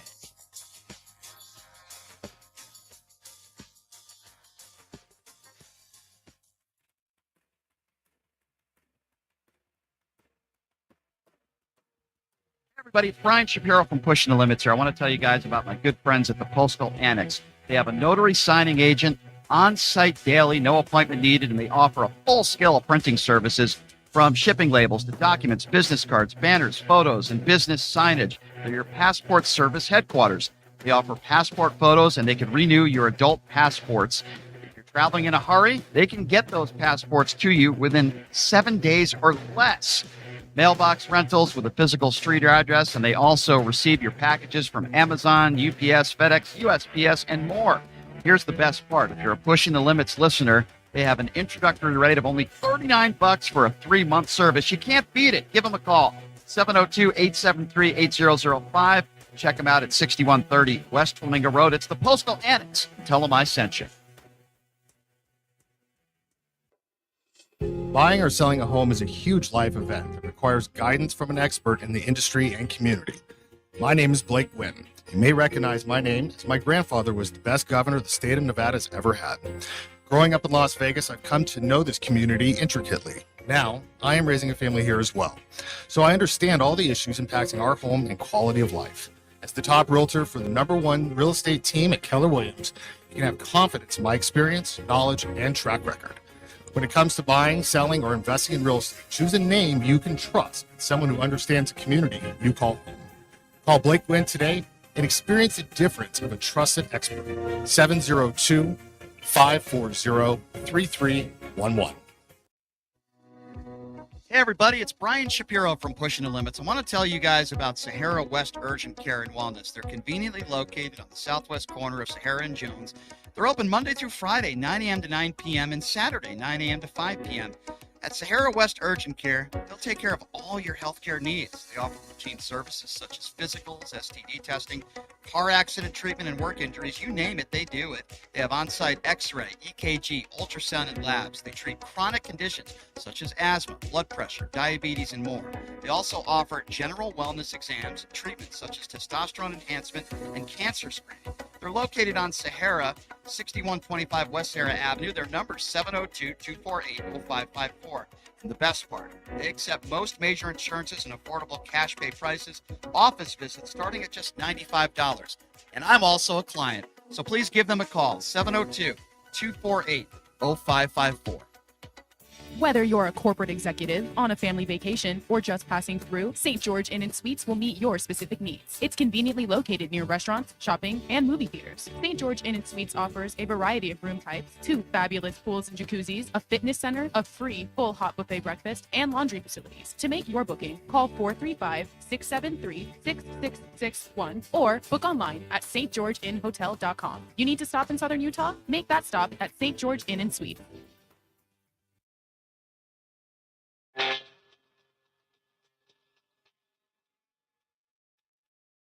All right, welcome back. It is Pushing the Limits on a Wednesday. Thank you so much for joining us. Anybody who listens to this show knows that I'm a big fan of golf. I played college golf, and I love watching golf, particularly when it's in person. And the Shriners Hospital for Children's Open is right around the corner. Starts, of course, next week on Monday. Well, we have a lot of exciting news to share. I mentioned Lexi Thompson. We talked about that, and everything and anything that is the Shriners Hospital for Children's Open, as we do every year, is the director of that tournament. Always enjoy having him on. Of course, that is Patrick Lyndsey. Patrick, thank you so much for joining us. How are you? I'm doing great. How are you? Doing all right. Doing good. Excited. And we had some pretty exciting news that I want to ask you this right off the bat. And it's making history, right? I think, correct me if I'm wrong, I think it's only the 7th time now in golf history where we have an LPGA player playing in a PGA event. Lexi Thompson making the announcement. You guys made the announcement today. Can you tell me how this came about?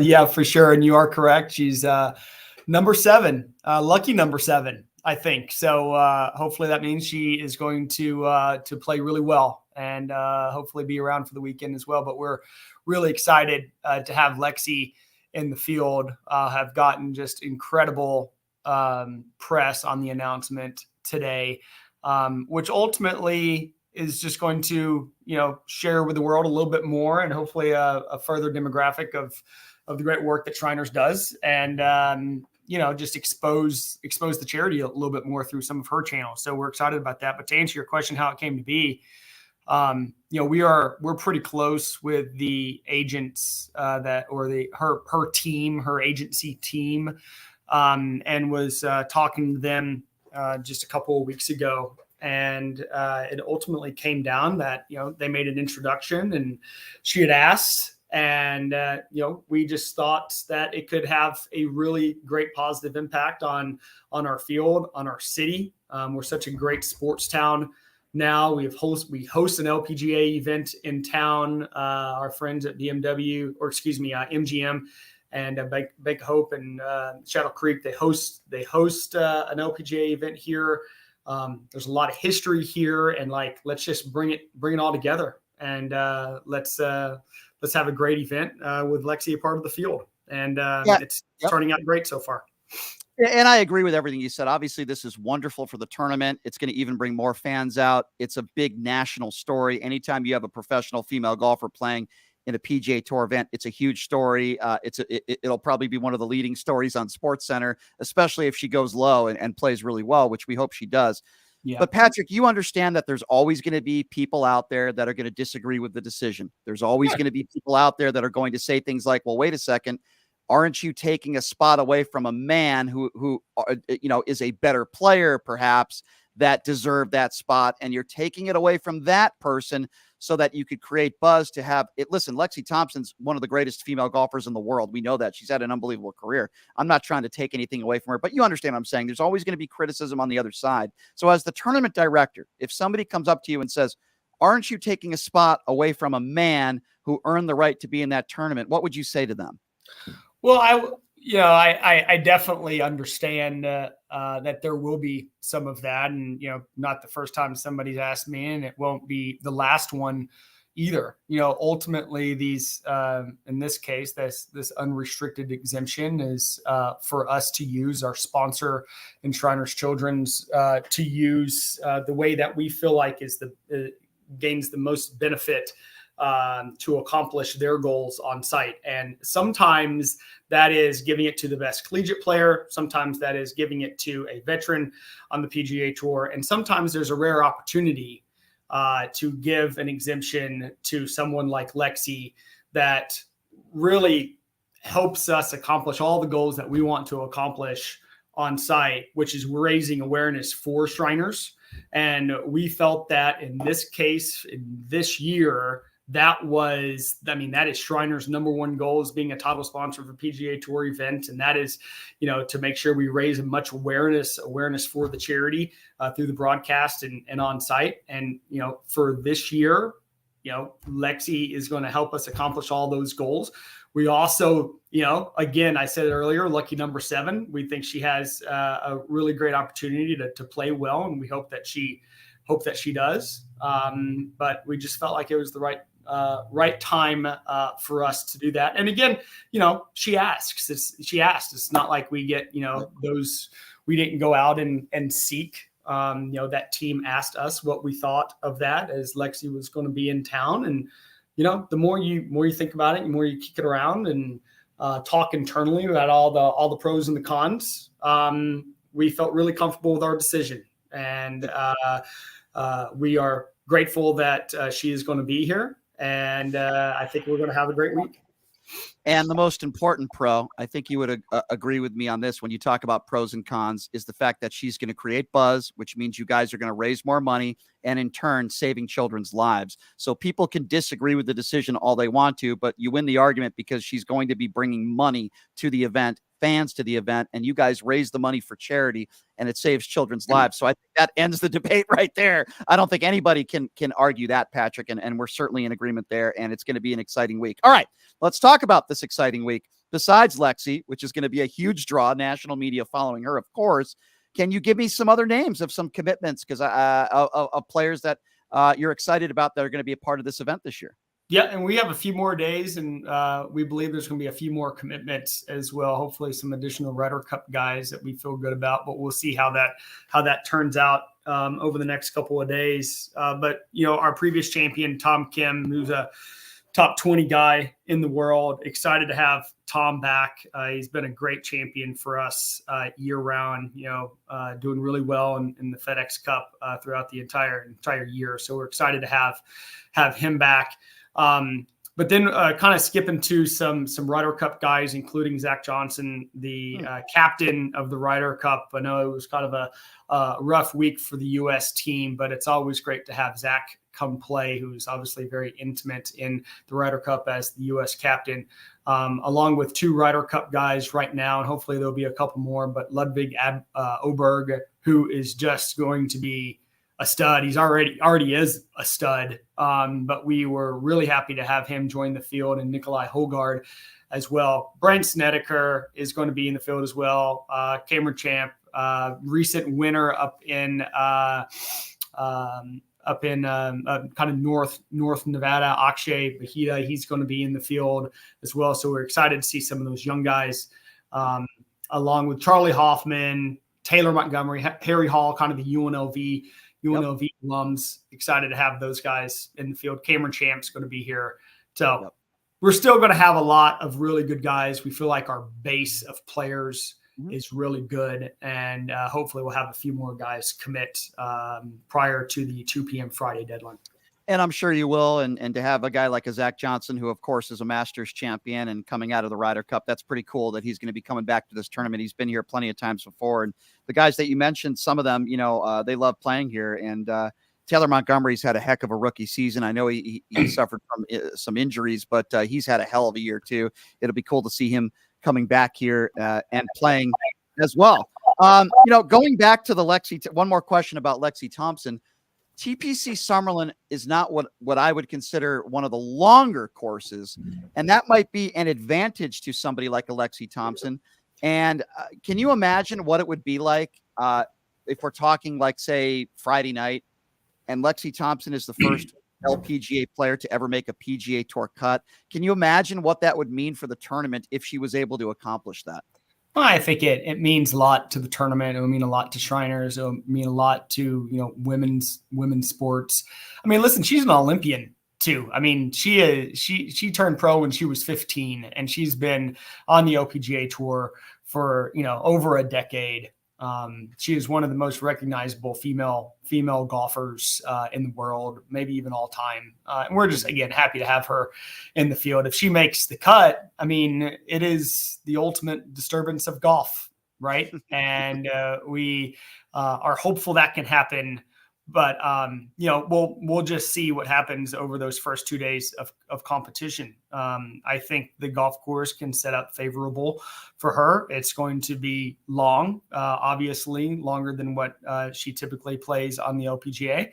But I think it can be okay for her. There's a carry on hole number 2 that she is long enough to carry, but that will be challenging. And then number 3, the par for the average amateur, hole number 3 plays as a par 5 for us, but it'll be a par 4 during the Shriners Open week.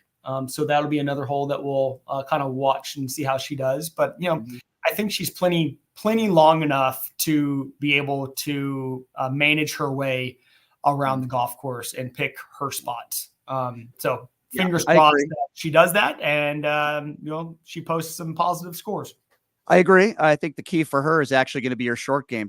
Her short game is going to have to be. She's going to have to make putts, and look, she's going to be hitting 6 and 7 irons to greens when other guys are going to be hitting wedges, and obviously that's a disadvantage. But at the same time, if she's making putts, I think she'll have an opportunity. I think she'll have a chance. So we'll have to wait and see how that will happen, and I think that's going to be really, really exciting. All right, let's talk about any changes, advances that you guys have made this year for the spectators. I've seen some of the press releases, but maybe we can have you talk a little bit about that and some changes this year as opposed to years past. Yeah, we are really excited about the new fan experience. We've always felt that we have had a good fan experience, but I also believe that maybe it had gotten a little stale. So we wanted to make some changes on the golf course. Not to the golf course, on the golf course, outside the ropes, to just kind of freshen it up a little bit. Some things are coming back and staying the same. There'll be Lee's Liquor, Shake Shack, but that will now be not on the 16th green. It will be now on the 9th green, players back right of the 9th green, in an awesome new spot. We'll have the Elijah Craig Speakeasy now on the 16 green. And we'll still have our venue on the 15th green, sponsored by El Cristiano Tequila. That will be overlooking the green there. So some of those things are kind of the same areas that it has been before. But really our number one thing that we're excited about is that we knew it was time to make some changes to the hill. And the hill has been a tradition of this golf tournament for years, sitting there perched up on the hill between 16, 17, and 18. It was just time to make a change to that. The first level, and I say first level because it now has 2 levels. The first level of this venue will still be called The Hill. It will still be open to the public. That general admission ticket still be allowed on the first floor. It's going to have upgraded food and beverage for purchase. Also include our new on-site merchandise fan shop will be located inside The Hill. But what we're really excited about is a new venue called Club 360, which is an upgraded ticket. Average price is $150, includes drinks. But it's Club 360 presented by High Noon Hard Seltzers, which we believe is the absolute perfect sponsor for that venue. We'll have 360-degree views of TPC Summerlin overlooking the first tee. I mean, it is right on top of the first tee, but overlooking the first tee, 16 green, 17 green, along with number 18 green. It's got views of the Strip. It's got views of the Red Rock Canyon. I mean, you can see the whole valley from up there. We also have new bleachers and grandstands on the first tee and the 10th tee. And then also a kid zone along the 18th fairway that we're calling the family fairway that will have face painting, airbrush trucker hat station, a milkshake truck, pink box truck will be over there, a large coloring wall, a bunch of stuff brought to you by Intermountain Healthcare too. So a lot of changes. There's a lot of stuff out here, but we're really excited about all of that. So it's a brand new kind of fresh tournament, seems like. Awesome. I'm bringing my parents out there for the first time next week, and they love golf, so I know they're going to enjoy it. Patrick, you know how much I admire what you guys do for Shriners and raising money for charity and saving lives. I mean, that's really what you guys do, and that's more important than anything. And love watching some good golf too. So keep up the great work, Patrick. I look forward to seeing you out there on the golf course next week. And Yes, it's sir. going to be an exciting week, and I always appreciate the time, sir. Thank you so much. Thank you, guys. We'll talk soon. We'll see you soon. Thanks, Patrick. Take care. That's Patrick Lyndsey, the director of the Shriners Hospital for Children's Open. And I mean it. I mean, he does a great job, and they really do a phenomenal job out there. And I love watching that golf tournament, every year. It's so much fun. The problem that Patrick faces and the problem that Shriners faces when it comes to this golf tournament, well, there's a couple things. Number one, it's kind of a weird timing, right? It's the start of the year. In this case, it's right after the Ryder Cup. You got some guys that are probably a little burnt out, so, it's going to be hard. You're probably not going to get guys like Justin Thomas. You're not going to get maybe guys like Max Homa this year. So that's difficult. I think it's cool that you got a couple guys from the Europe team that are going to be playing. Hogarth's a great player. Kind of cool that Zach Johnson's in town for this tournament next week. The Ryder Cup captain, former Masters winner. That's great. And, of course, Tom Kim, the winner last year. I'd be shocked if Patrick Cantley doesn't commit and doesn't play because he plays so well here. All right, let me give you my opinions on the Lexi Thompson situation. And I didn't want to really get into this with Patrick. Patrick's a great guy, and I think this is great for the tournament. Don't get me wrong. I'm going to take the Shriners aspect out of this equation for a moment. And I'm happy that Lexi Thompson is going to be raising so much money for Shriners, and it'll be saving lives. And that's more important than anything. I want to be very clear on that. But I also need to be honest.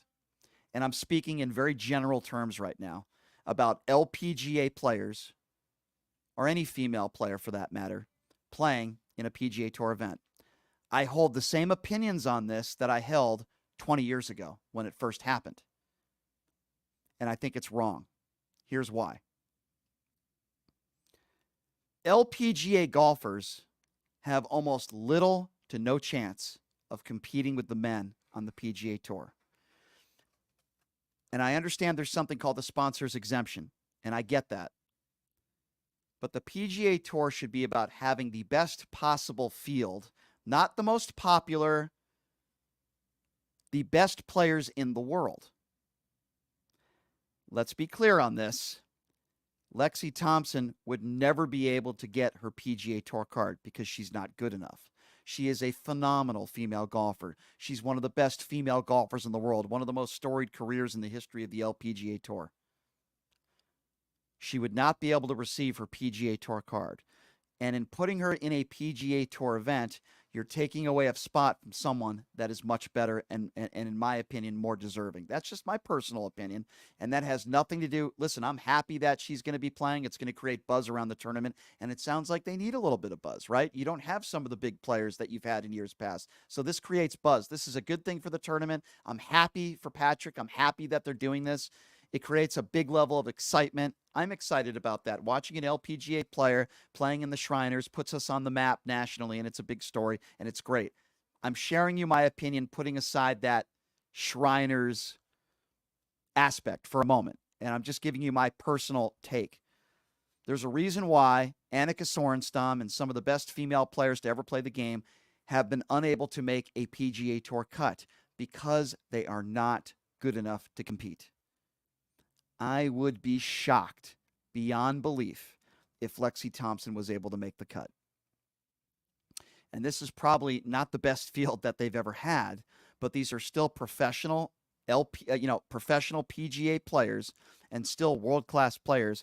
And, for those of you that don't understand the difference here and don't understand golf, Lexi Thompson is about 20 to 30 yards, maybe even more, shorter off the tee box than most guys on the PGA Tour. Why is that such a big deal? We're talking about a 2 or even a 3 or 4 club difference. It's a big difference hitting an 8-iron or a 9-iron into a green, hitting a 4 or a 5-iron. And in this kind of tournament, you have to make a lot of birdies. And I'm just not sure Lexi Thompson's going to be able to do that. So, yes, I don't agree with it. Listen, if you gave a sponsor's exemption to John Daly, I'd be excited about it, right? But I'd say it's kind of not fair to some of the other golfers. John Daly can't compete with guys on the PGA Tour. To me, it's the same thing. These exemptions, it should be about the best players in the world, and it shouldn't be about popularity or creating buzz. With that being said, I'm happy that Lexi Thompson is playing in this event because it creates buzz. And buzz is going to create ticket sales, and ticket sales are going to create money, and money is going to create raising money for the charity for Shriners and saving lives. I'm all for that. I'm just speaking in general terms. I don't think LPGA players in general should be allowed to play in PGA Tour events. If LPGA players want to try to get their PGA Tour card, I'm all for it.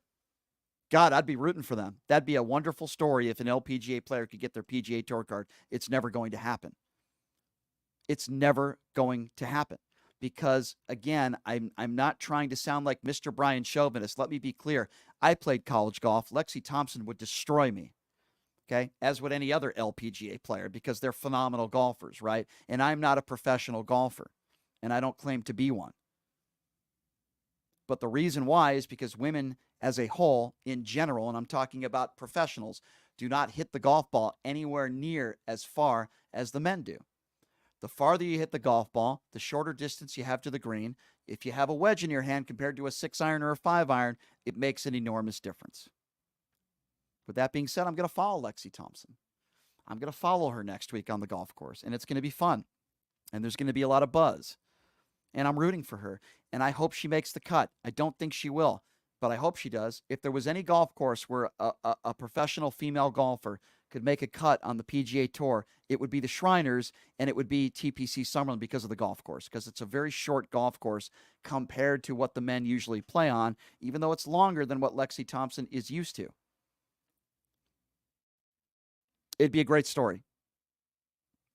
Even if she did make the cut, I would still feel the same way. It wouldn't change my opinion, but I'd be very happy for her. So we'll have to wait and see how this goes. Listen, women, again, I'm not trying to be Mr. Chauvinist because I'm not. I'm just a realist. Women cannot compete against men in professional sports. Can we just stop it with the nonsense? Can we stop it with the nonsense? Because that's what it is. It's nonsense. Women cannot compete against men at a professional level or a college level. It's impossible. It can't happen. So, again, this is a big national story. She's going to be the seventh woman in golf history to be playing in a PGA event. Michelle Wie, I believe, played in one, and as I mentioned, Annika Sorenstam is another female player that played in one. These are legendary players on the LPGA Tour, and it's going to create a lot of buzz, and we'll have to wait and see what happens, and all eyes are going to be on Lexi Thompson because that's going to be the big story of this tournament. Of course, raising money for charity and saving children's lives, that's always on top of everything. But the biggest golf story of the week is not going to be Tom Kim. It's not going to be Zach Johnson. It's going to be Lexi Thompson. She's going to be the story of the tournament. I'll also be very interested to see what pairings she will be in and what men she will be playing with, because that will also be very interesting. Are you going to be playing with a guy like a Taylor Montgomery who hits the ball 400 yards? That's also going to be interesting who she's paired up with. But it's going to be fun. And I love watching live golf, and it's certainly interesting. Tomorrow on the show, we've got the big man, Paul McKeskey, is going to be joining us in studio. I probably will ask him a little bit about this. And we'll be getting to anything and everything, which is the news of the day, of course, political, sports, you name it. We talk about it on this show. My thanks to Joe Walsh for sort of joining us today. No, it wasn't his fault. We had a very bad, faulty connection. Not Joe's fault at all, but we appreciate him And also, of course, Patrick Lyndsey, the director of the Shriners Hospital for Children's Open. We want as many people as possible coming out to this golf tournament next week because they work hard. Patrick does a great job, and the charity is what's number one, and he does a phenomenal job. And they all do, raising money for a wonderful cause. So please support the Shriners Hospital for Children's Open. Go on their website where you can purchase tickets and be a part of it. All right, ladies and gentlemen, that is a wrap. We will see you tomorrow, same time, same place. Have a great day, everybody.